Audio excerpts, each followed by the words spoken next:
Hello, I am Noah Woolley. I am the writer, cinematographer, director, and producer for my film Réflexion.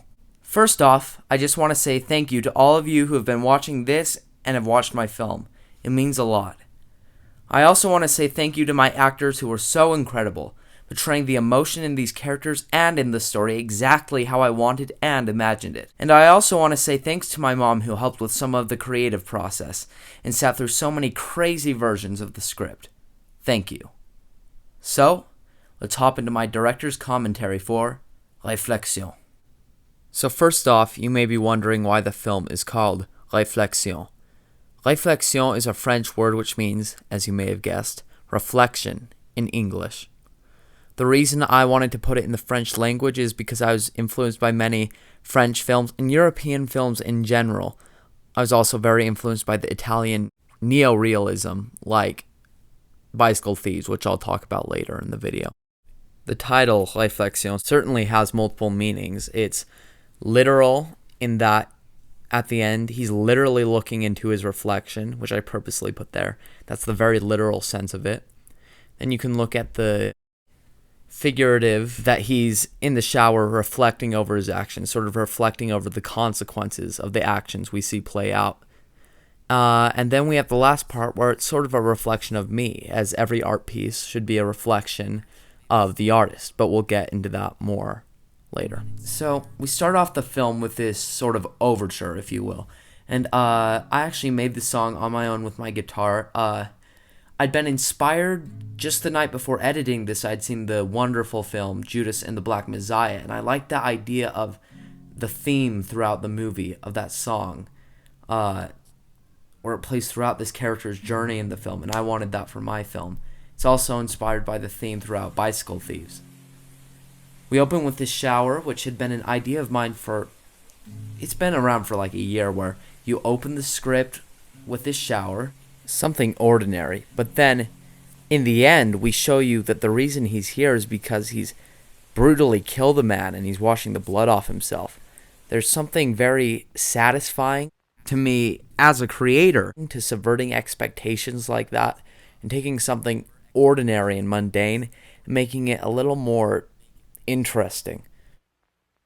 Fun thing about this coffee, we heated it up so many times in the microwave because we wanted to see the steam that we had coffee blow up all over our microwave right before we filmed this scene.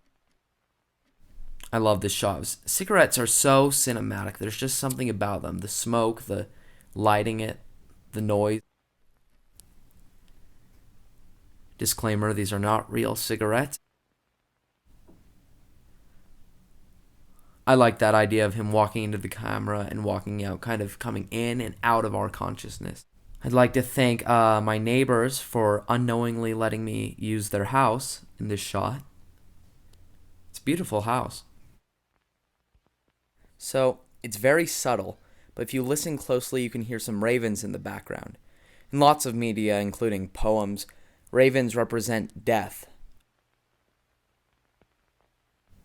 This knocking right here was put in after the fact.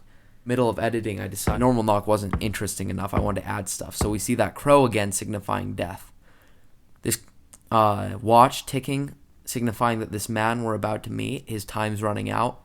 Just that constant theme of life and how long it is, and it's constantly running out. Death is constantly coming at you. You have very limited time. One thing that has made this film so special, and why it will remain forever special to me, is because of my grandpa and my cousin's willingness to do this project with me. It really means a lot, and they did a fantastic job, as you all know. We can see he's playing a card game. We could almost look at our main character as the embodiment of death and how it's coming to this man, and this man's maybe trying to cheat his way out of it. All the various sound effects throughout the movie, like him pouring his glass, are actually added in post. Those aren't actual sounds we recorded. I like this reveal of the gun. The amount of apple juice both my actors drank. There's so much footage we didn't use of them drinking. I like this almost Western stare down feel right here. I usually don't like putting subjects in the middle of the frame, but I just thought it added some power to his character.